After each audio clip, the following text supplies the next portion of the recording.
വളരെ പെട്ടെന്ന് മാങ്ങാച്ചാർ ഉണ്ടാക്കാം. ഇവിടെ ചെറുതായി അരിഞ്ഞ മാങ്ങയിലേക്ക് ഉപ്പിട്ട് ഒന്ന് തിരുമ്മി ഒരു 15 മിനിറ്റ് റെസ്റ്റ് ചെയ്യാൻ വെക്കാം.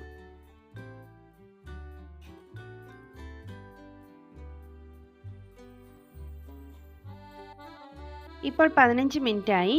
ഇനി മാങ്ങയിലേക്ക് ഇഞ്ചിയും വെളുത്തുള്ളിയും പൊടിയായി അരിഞ്ഞത് ചേർക്കാം.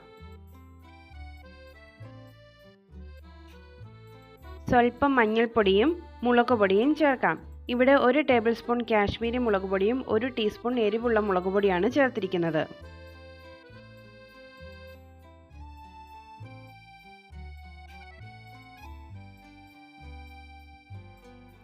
കറിവേപ്പിലയും ഉലുവാപ്പൊടിയും കായപ്പൊടിയും ചേർത്ത് നന്നായി ഒന്ന് കുഴച്ചെടുക്കാം.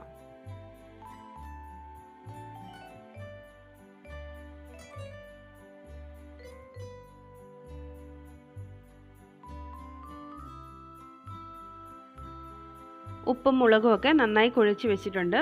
കുറച്ച് കഴിയുമ്പോൾ മാങ്ങയിലെ വെള്ളമൊക്കെ ഇറങ്ങും. ഇനി ഇതിലേക്ക് ചേർക്കേണ്ടത് കറിവേപ്പിലയും വെളിച്ചെണ്ണയുമാണ്. ഒരു 2 ടേബിൾ സ്പൂൺ പച്ച വെളിച്ചെണ്ണയാണ് ചേർത്ത് കൊടുക്കുന്നത്.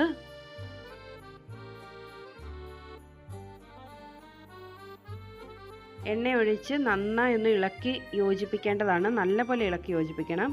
അതിനുശേഷം നമുക്കിത് ഒരു മണിക്കൂറത്തേക്ക് അടച്ചു വെക്കാം. അടച്ചു വെച്ചതിന് ശേഷം നമുക്ക് ഉപയോഗിക്കാവുന്നതാണ്.